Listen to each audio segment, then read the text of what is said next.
श्रोतेहो नमस्कार. मी उदय गोडबोले. नमस्कार, मी माधवी नाटेकर. चाश आणि बिजांकुर या दोन काव्य संग्रहातल्या माधवी नाटेकरांनी लिहिलेल्या कवितांमधून काही वेचक कविता आज आम्ही तुम्हाला ऐकवणार आहोत. यातल्या पहिल्याच कवितेचं नाव आहे निर्मिती. समुद्राच्या लाटा फेसाळत एका पाठोपाठ एक येत असतात. काठावरच्या उंच कातळावर त्या जोरानं घोंगावत येत आदळतात आणि फुटून माघारी फिरतात. मनाच्या भिंतीवर विचारांच्या लाटा जेव्हा अशा आदळू लागतात तेव्हा शब्दातून कविता साकारते. तीच ही काव्य निर्मिती.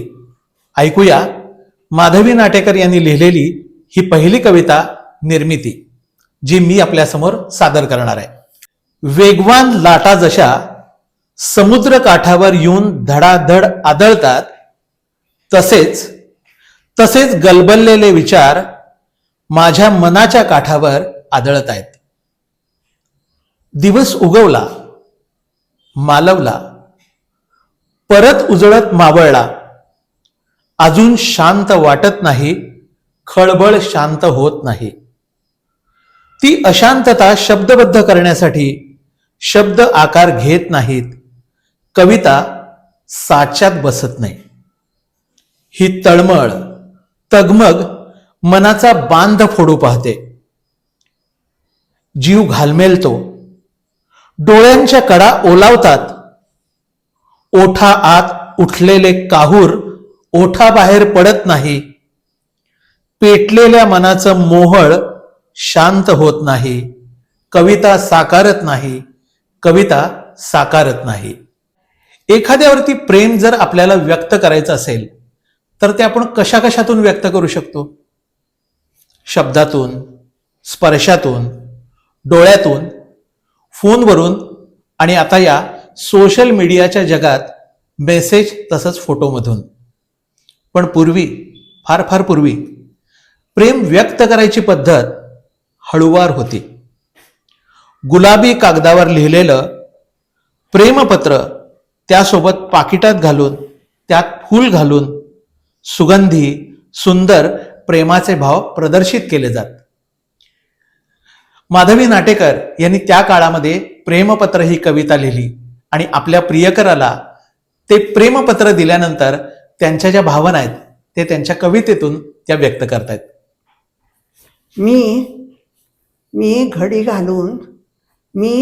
घालून तुझ्याकडे सरकवलेला कागद तू हळूच खिशात ठेव. तुझा खिसा आहे ना डावीकडे हृदयावर.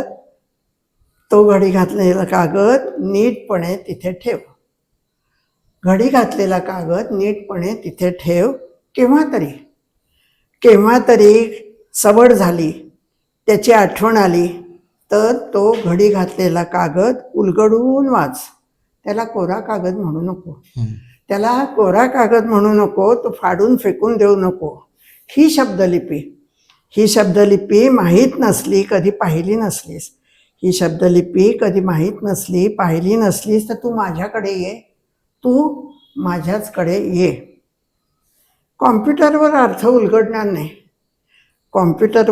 उलगडणार नाही. कुठल्याही शास्त्रज्ञाकडे गेलास तरी त्याला ही लिपी, हे कोडे समजणार नाही. शास्त्रज्ञ, अर्थज्ञ, गणितज्ञ कोणी असला तरी त्याला हे गणित सुटणार नाही. तू रिकामाच परत येशील. त्या फार शहाण्यांना देखील ह्या कागदावरच्या लिपीचा अर्थ वाचता येणार नाही. तू माझ्याकडे ये. तू माझ्याचकडे ये. मी प्रत्येक ओळ वाचेन. ओळींमधला अर्थ उलगडेन. हळूवार सर्व सांगेन. तू माझ्याकडे ये. तू माझ्याचकडे ये. वा म्हणजे कोड लिपीमध्ये तुम्ही ते पत्र पाठवलं होतं. 2.5 अक्षर प्रेम के प्यार के असं संत कबीरांनी म्हटलंय. या प्रेमाची ताकद अतर्क्य असते आणि ती काय असते हे जर तुम्हाला समजून घ्यायचं असेल तर ही प्रेम कविता तुम्हाला ऐकावी लागेल. माधवी नाटेकर तुमच्यासमोर आता सादर करतायत संजीवनी ही कविता. संजीवनी कवितेमध्ये प्रेमाची किमया अशी आहे जी अतर्क्य आहे, ती आपल्याला निसर्गातून शिकायला मिळू शकेल. इवल्याशा बीजातून कोंब फुटला, इवल्याशा बीजातून कोंब फुटला, बघता बघता वाढू लागला, मोठा गेंदेदार वृक्ष झाला, मोठा गेंदेदार वृक्ष झाला, वाऱ्यावर डोलू लागला, माणसं आश्चर्याने बघू लागली, बघता बघता वेडावून गेली. वृक्ष गेंदेदार मोठा झाला, वाऱ्यावर डोलू लागला, माणसे आश्चर्याने बघू लागली, बघता बघता वेडावून गेली. वृक्ष सुखाने डोलत होता, वृक्ष सुखाने डोलत होता, मंद झुळकीने झुलत होता. अरे अरे, पण ह्याला ना फळ ना फूल, प्रसन्न निसर्गाची अशी कशी भूल. वाढले जरी ते गेंदेदार, वाढले जरी ते गेंदेदार, ना काही उपयोग ना ये बहार. एकदा मात्र गंमत झाली, एकदा मात्र गंमत झाली, सर्वदूर शांत रात्र झाली.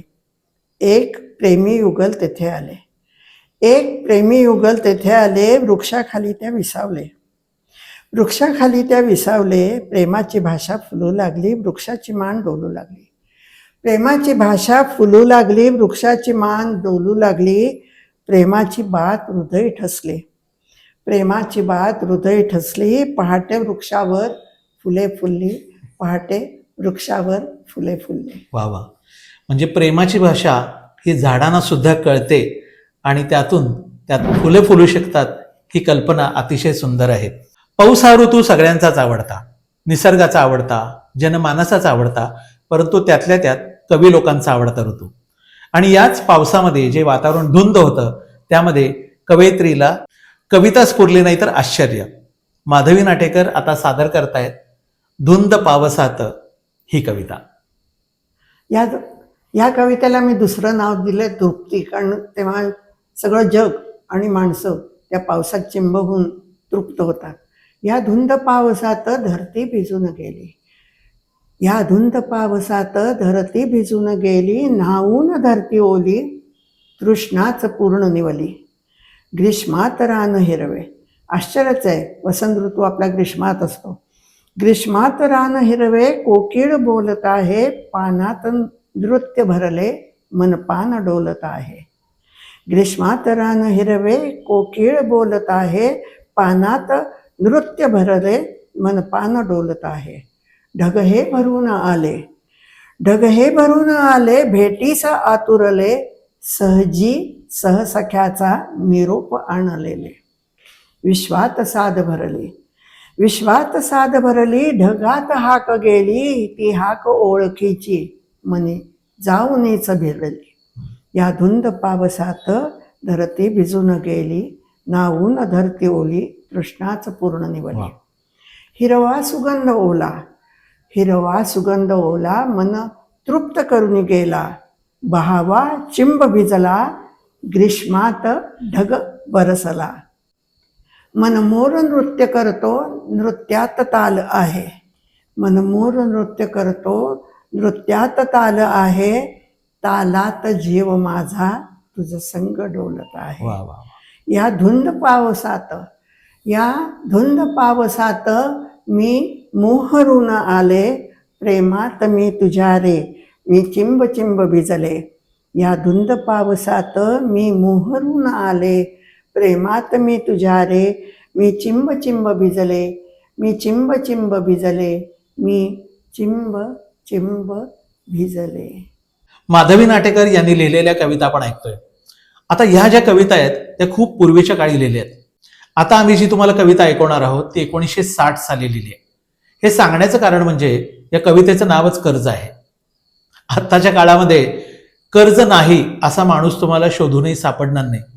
जर प्रगती करायची असेल तर कर्ज काढावंच लागतं. घरासाठी कर्ज, गाडीसाठी कर्ज, व्यवसायासाठी कर्ज. अहो, कर्ज जितकं मोठं तितका माणूस मोठा असं आज समजलं जातं. पण ही कविता ज्या काळामध्ये लिहिली त्यावेळेला घरामध्ये किंवा कुटुंबामध्ये कर्ज किंवा गहाण असा शब्द सुद्धा ऐकायला मिळायचा नाही.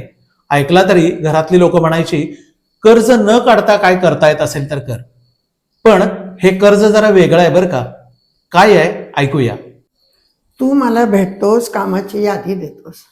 तू मला भेटतोस, कामाची यादी देतोस आणि म्हणतोस वेळ नाही, मला मुळीच वेळ नाही. कर्जात मी गहाण आहे. बोलताना कधी विचार केलास? बोलताना कधी विचार केलास? कुठेतरी केव्हा तरी कसेही गहाण आपण सर्वच आहोत. कुठेतरी केव्हा तरी कसेही गहाण आपण सर्वच आहोत. मुला माणसांच्या प्रेमात गहाण पडलेले अनेक. मुला माणसांच्या प्रेमात गहाण पडलेले अनेक. मानव जातीच्या उगमापासून अनंतापर्यंत नात्या गोत्याच्या देणावळीत आपण कायम सर्व गहाण आहोत. सर्वात सोपं पैशाचं कर्ज. सर्वात सोपं पैशाचं कर्ज व्याजासह देऊन फिटतं. सर्वात सोपं पैशाचं कर्ज व्याजासह देऊन फिटतं. प्रेमाचं कर्ज वाढत जातं, देता देता बेरीज करतं. प्रेमाचं कर्ज वाढत जातं, देता देता बेरीज करतं. चक्रवाढीनं वाढत जातं तेव्हा त्याचा गुणाकार करतं. ऐकलीस का कधी कहाणी मीरा मधुरा प्रेमाची? ऐकलीस का कधी कहाणी मीरा मधुरा प्रेमाची? मुरलीधर नटनागर मीरेच्या भक्तीत गहाण, तसाच तू पडलायस माझ्या प्रेमात गहाण. तू पडलायस जन्माचा गहाण. ह्या जन्मी जमणार नाही.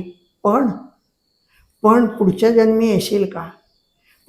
जन्मी येशील का? तुझं गहाण खत सोडवून घ्यायला. वा वा वा तुझं गहाण खत सोडवून घ्यायला. वा. आयुष्याचा प्रवास करत असताना आपण प्रत्येक नात्याकडं, प्रत्येक गोष्टीकडे बघत असताना मनात तुलना येते.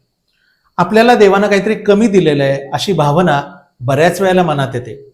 दुसऱ्यांच्याकडे बघत असताना त्यांना खूप दिलं, मला कमी दिलं, त्यांना अमुक दिलं, तमुक दिलं, अशा भावना येतात. पण हा प्रवास एका ठराविक कालावधीच्या पुढे आला की मग मात्र आपण मागं वळून सगळ्या गोष्टींच्याकडे तटस्थपणानं बघायला लागतो. आणि मग लक्षात येतं की अरेच्छा, आपल्याला तर खरं तर खूप सगळं चांगलं मिळालेलं आहे इतरांपेक्षा. आणि ते काय मिळालंय आणि ती काय भावना आहे, आता आपण ऐकणार आहोत मनमोहन या कवितेमधनं. आनंद भरला मनी सखे ग, आनंद भरला मनी.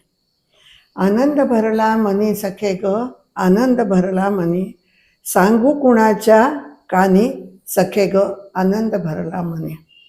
नाही भेटला चक्रपाणी, नाही भेटला चक्रपाणी, नाही पाहिले स्वप्न मनी. दाही दिशांनी वाजत गाजत नाद आला ग कानी. दाही दिशांनी वाजत गाजत नाद आला ग कानी. सखे मी शांत झाले मनी, आनंद भरला मनी सखे ग, आनंद भरला. नीरव निशब्द चहूबाजूने, नीरव निशब्द चहूबाजूने चिमण्या किलबिल करी. आता हे सत्य माझ्या मनात येण्याचं कारण, रोज दुपारी माझ्या लक्षात यायचं, दुपारी 12 वाजले की चिमण्या खूप जोराने ओरडायच्या. म्हणून माझ्या मनात आलं हे की त्यावेळेला, उन्हाच्या वेळेला त्या चिमण्या काय बरं ओरडत असतील. तर नीरव निशब्द चहूबाजूंनी चिमण्या किलबिल करी, अगं म्हणती मुखाने हरी. चिमण्या किलबिल करी सखे ग, म्हणती मुखाने हरी. मध्यान्नीच्या तप्त दुपारी, मध्यान्नीच्या तप्त दुपारी, शीतल सुगंध भरी, शीतल सुगंध भरी सखे ग, नवल दाटले मनी. नाव वेगळे रूप आगळे, नाव वेगळे रूप आगळे, व्यापी पृथ्वी पुरी, कृष्ण ध्यान हरी. नाव वेगळे रूप आगळे, व्यापी पृथ्वी पुरी, कृष्ण ध्यान हरी सखे ग, कृष्ण ध्यान हरी. आनंद भरला मनी सखे ग, आनंद भरला मनी. मनमोहनाचं दर्शन झाल्यानंतर मनाला जी तृप्ती येते एका ठराविक काळानंतर, तीच कवयित्रीला आलेली आहे. ऐकूया पुढची कविता. देवाने द्यायचं ते देऊन सगळं झालं. नातवंड, मुलाचं व्यवस्थित लागणं वगैरे सगळं झालं. आता ओढ हळूहळू निरोप घेण्याची यायला लागते. आणि त्यावेळेला आपल्या आयुष्यात आलेली माणसं, त्यांना घेत आपण आता पुढची वाटचाल कशी करायची ह्याच्याकडे लक्ष लागतं. आणि तेच कवितेत सांगितलेलं आहे, कळस. कळस. कळस या कवितेमध्ये काय सांगतायत पहा. सर्वांना घेत पुढे पुढे जायचे. सर्वांना घेत पुढे पुढे जायचे. एक एक पायरी वर चढायचे.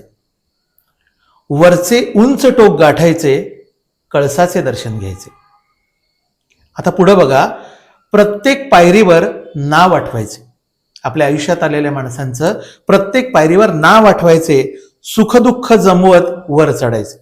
माणसाच्या आयुष्यात सुखदुःख येतातच, त्यांना जमवायचं आणि वर चढायचं. पहिली पायरी सर्वात महत्वाची. पहिली पायरी सर्वात महत्वाची. आठवण त्याची नाही विसरायची. संकष्टीची तीत, गणपतीचं दर्शन, गुरुवारचा दिवस, दत्ताची आठवण. हारावर हार गुंफत राहायचे. देवाचे वार लक्षात ठेवायचे. सर्वांना घेत घेत पुढं जायचे. एक एक पायरी वर चढायचे. सर्वांना घेत पुढं पुढं जायचे. एक एक पायरी वर चढायचे. कळस जरी किती सोन्याचा केला तरी शेवटी पाया सर्वात मजबूत आणि व्यवस्थित लागतो. त्यामुळे आयुष्याच्या सुरुवातीला ज्यांनी मदत केली किंवा ज्यांनी काही उपकार केले किंवा ज्यांनी प्रेम दिलं त्याची म्हणून पहिली पायरी लक्षात ठेवायची जे आहे. त्याचा अर्थ असा आहे की पायाशिवाय इमारत किती मोठी असली तरी ती होऊ शकत नाही. भैरवी. भैरवी म्हटल्यानंतर आमच्या कार्यक्रमाचा शेवट होणार हे तुमच्या लक्षात आलं असेल खरं तर. पण या भैरवीची हकीकत जराशी वेगळी आहे. ही भैरवी कविता जी आहे ती माधवी नाटेकर यांनी पहिली लिहिलेली कविता आहे आणि त्याचं नाव मात्र भैरवी आहे. एका रात्री पुण्यामध्ये असताना, बाहेर धो धो पाऊस कोसळत असताना, दिवे गेलेले असताना, मेणबत्तीच्या प्रकाशामध्ये रात्री अचानक जाग आली आणि तिथंच असलेल्या कॅडबरीच्या कागदावरती ही कविता त्यांनी लिहिली आणि अर्धवट झोपेत लिहिली. परंतु नंतर जेव्हा त्यांनी ही कविता वाचली त्यावेळेला हे देवाचं देणं आहे म्हणून त्याचा त्यांनी स्वीकार केला. भैरवी ही कविता जी आहे ती 1960 साली लिहिलेली पहिली कविता आहे. ती मात्र कार्यक्रमाच्या शेवटी वाचून त्याच कॅडबरीप्रमाणे आम्ही कार्यक्रमाचा शेवट गोड करणार आहे. वाचतायत माधवी नाटेकर भैरवी ही कविता. जेव्हा 60 उलटून माझं वय पुढे गेलं तेव्हा माझ्या लक्षात आलं की इतक्या कविता लिहिल्या आपण 200-150 किती माहीत नाही, हिंदीत मराठीत. पण ही कविता सर्वोत्कृष्ट आहे हे समजायला मला आयुष्याचा इतकं वेळ जायला लागला. आपण ऐकूया भैरवी. शहारली वात मंदावली ज्योत. शहारली वात मंदावली ज्योत. ऐकू येई त्यात मिलनाचे गीत. संपे एकल्या जीवनाचे संगीत. मिलनात संपे रात. मिलनात संपे रात. ऐकू येई त्यात जीवनाचे गीत. एक दिसे सर्वात. एक दिसे सर्वात. दुजा वाटे अज्ञात. म्हणजे आपलं शरीर आणि आत्मा. एक दिसे सर्वात. दुजा वाटे अज्ञात. मिलन होई तरी त्यात. तेही अदृश्य लोकात. एक दिसे सर्वात. दुजा वाटे अज्ञात. मिलन होई तरी त्यात. तेही अदृश्य लोकात. शहारली वात मंदावली ज्योत. जीवाशिवाचे मिलन. जीवाशिवाचे मिलन आतुरला कण कण. जीवाशिवाचे मिलन आतुरला कण कण. परमेशा भेटी लागी. परमेशा भेटी लागी. ओढ घे आता मन. ओढ घे आता मन. आता आम्ही ज्या कविता सादर केल्या त्या बीजांकुर या संग्रहातल्या आणि चारशा संग्रहातल्या आहेत. आम्ही तुमचा निरोप घेतोय. नमस्कार.